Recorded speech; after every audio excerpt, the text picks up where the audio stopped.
राजधानी दिल्ली के एक होटल में ज्योतिष विद्या पर आधारित 2 दिवसीय सेमिनार में बाल्यावस्था से ज्योतिष विज्ञान का ज्ञान प्राप्ति के मार्ग पर अग्रसर बस्ती निवासी डॉक्टर विवेक को युवा एस्ट्रोलॉजर सम्मान से सम्मानित किया गया। उन्हें ये पुरस्कार सिने अभिनेत्री शहनाज पद्मेश और नव्या सिंह मीनू शर्मा ने प्रदान किया। डॉक्टर विवेक ने बताया कि एशियन फेडरेशन और स्टार अचीव अवार्ड संस्था द्वारा आयोजित 2 दिवसीय कार्यक्रम में देश विदेश के लगभग 200 ज्योतिष विज्ञान के विशेषज्ञ एकत्र हुए और ज्योतिष के विभिन्न पहलुओं की संभावनाओं पर विस्तार से चर्चा हुई।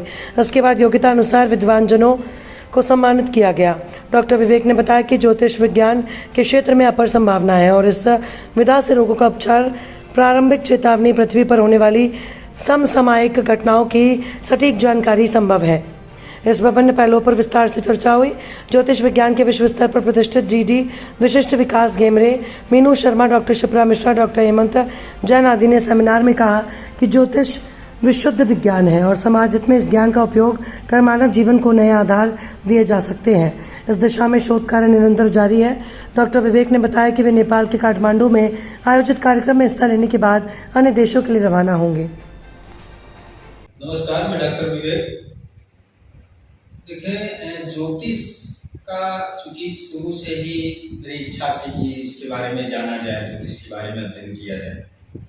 और ज्योतिष एक ऐसा विषय है कि जिसके द्वारा इस संसार में, इस धरती पे काफी चीजों की अनुभूति की जा सकती है, उसके विषय में जानकारी दी जा सकती है।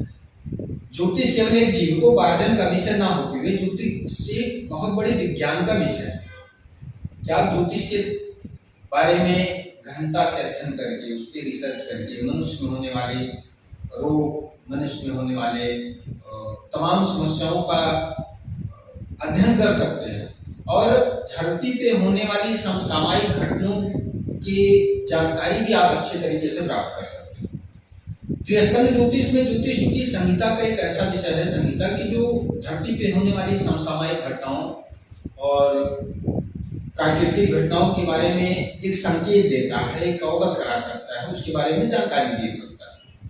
किंतु इसके बारे में गहनता से अध्ययन, इस पे रिसर्च और देश काल परिस्थिति का अनुभव आवश्यक होता है कि इसमें जैसे जो परंपराएं पूर्व काल से, एक तो हो गया कि आप कुंडली के प्ररूप में उसको रख करके अपने भाग्य के बारे में, अपने जीवन के बारे में इंसान जानने की कोशिश करता है और उसके ऊपर पड़ रहे ग्रहों के प्रभाव से क्या समस्याएं हो रही हैं, क्या लाभ हो रहा है, इसके बारे में जानकारी करता है। लेकिन एक ज्योतिष है जो इससे हट के, जिसे हम विज्ञान के प्ररूप में देख सकते हैं कि भाई जो हमारी प्रकृति है, ये प्रकृति हमारे ऊपर किस तरीके से प्रभाव डालती है। ज्योतिष का जो मुख्य है वो है कि ज्योतिष और प्रकृति की घटनाओं को मनुष्य जीवन पे आधारित करके उसको देखना, उसके बारे में जानकारी प्राप्त करना। तो जैसा कि आपने पूछा कि बचपन में माँ बाप बच्चे के जन्म होने पे कुंडली वगैरह निर्माण कराते हैं, किंतु वो तो एक अलग विषय हो गया कि उसके बारे में एक रोचकता भरी बातें, लौकिकता भरी बातें जान लें। किंतु ज्योतिष ये देखिए, ज्योतिष की उत्पत्ति जैसे हमारे शास्त्रों में, सनातन धर्म के शास्त्रों में वेद से उत्पत्ति मानी गई और वेद का नेत्र कहा गया। तो नेत्र का साधारण सा भावना है कि भाई नेत्र के द्वारा आप इस संसार का अवलोकन अच्छे तरीके से कर सकते हैं।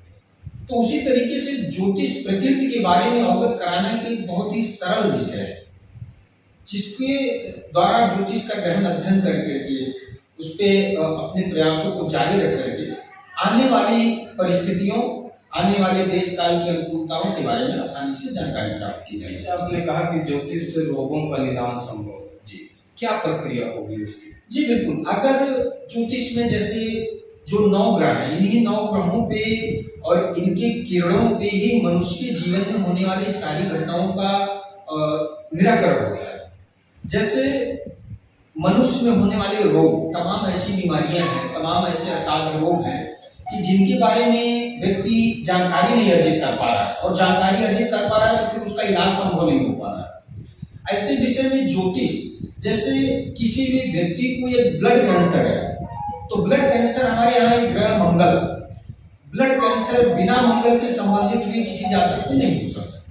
जब हमारा रक्त प्रभावित होता है, हमारे शरीर की रक्त कणिकाएं प्रभावित होती हैं, तभी जातक को ऐसी बीमारियों का समावेशन झेलना पड़ता है। तो ऐसे प्रयासों में कहीं ना कहीं ज्योतिष के द्वारा ये चीज अवश्य जाना जा सकता है, भाई जो असाध्य रोग है ये मनुष्य के जीवन में कैसे प्रवेश कर जाते, उसके शरीर में प्रवेश करके और एक मनुष्य जीवन के अंत का कारक भी बन जाते हैं, जिसको ज्योतिष विज्ञान पर आधारित होकर के और इस चीज को जाना जा सकता है। तो जान करके क्या ग्रहों के शांति की जो विधान है? नहीं, ग्रह शांति देखिए दो चीज है, एक तो हमारे यहाँ आयुर्वेद है, आयुर्वेद और ग्रहों का बहुत खास लगाव होता है।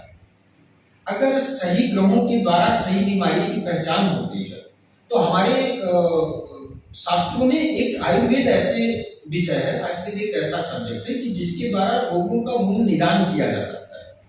अच्छा, जैसे आप कह रहे हैं कि ज्योतिष विज्ञान है तो भूकंप है, आपदाएं हैं, रेल दुर्घटनाएं हैं, वायु दुर्घटनाएं हैं, क्या इसका पूर्वानुमान भी जो है ज्योतिष विज्ञान से संभव है? जी बिल्कुल। जैसे आप पूर्व में देखेंगे हमारे देश विदेशों में कई ऐसे एस्ट्रोलॉजर हुए जिन्होंने ज्योतिष विज्ञान की उस विधा का, जैसे ये जो समसामयिक घटनाओं की जानकारी चाहिए, ये संहिता ज्योतिष, संहिता एस्ट्रोलॉजी एक ऐसा इसमें प्ररूप है कि जिसके द्वारा आप आने वाली अग्रिम प्राकृतिक घटनाओं के बारे में आसानी से जानकारी प्राप्त कर सकते हैं, जिसका प्रचलन थोड़ा सा हमारे उत्तर भारत में भी कम है, किंतु दक्षिण भारत में इसकी परंपरा आज भी जीवित है और संहिता ज्योतिष का अनुसरण करने वाले लोग हैं।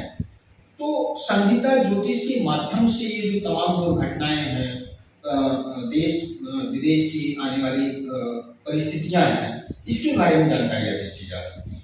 आपको दिल्ली में सम्मानित किया गया जी, तो केंद्र की सरकार से, उत्तर प्रदेश की सरकार से आप क्या अपेक्षा रखते हैं कि ज्योतिष विज्ञान के क्षेत्र में आपकी प्रमुख मांगे क्या है, कि कौन कौन सी सुविधाएं उपलब्ध की जाएं जिससे मानव जीवन को सहज, सरल और स्वस्थ बनाया जा सके? ज्योतिष विज्ञान क्या क्या अपेक्षाएं आपको सरकार से? ये बिल्कुल देखिए, ज्योतिष विज्ञान को हमारी सरकार से ये अपेक्षाएं हैं और इस समाज के विषय को देखते हुए कि ज्योतिष विज्ञान को बढ़ाने में सहयोग को अग्रणी भूमिका निभानी चाहिए, जिसके लिए एक कम से कम नहीं कुछ तो उत्तर प्रदेश या पूर्वांचल के राज्यों में एक ऐसे ज्योतिष कॉलेज की स्थापना होनी चाहिए जो ज्योतिष और विज्ञान का आपस में समावेश करा सके। इसके लिए यदि सरकार करती है तो कहीं ना कहीं आने वाले समय में हमारे ज्योतिष और विज्ञान को इससे काफी उन्नति प्रदान होगी और आने वाले युवाओं को भी इससे आगे बढ़ने का मौका मिलेगा। तो एक बड़ा वर्ग है जिसका ज्योतिष में पारंपरिक रूप से श्रद्धा है, आस्था है।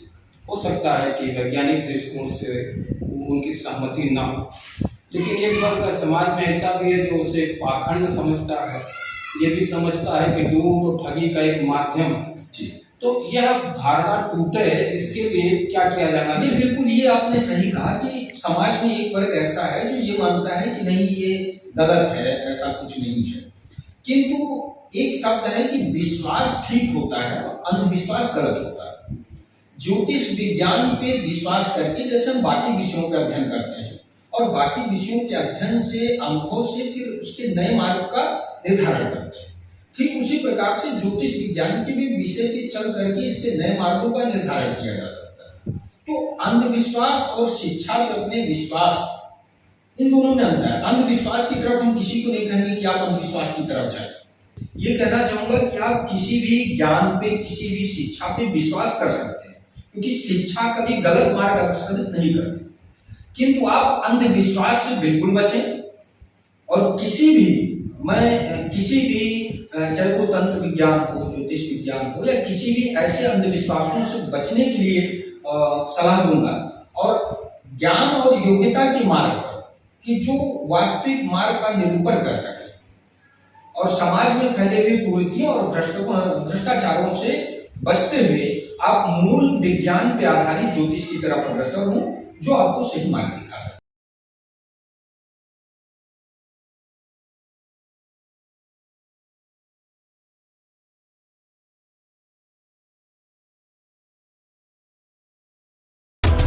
VP न्यूज, खबर सिर्फ सच की।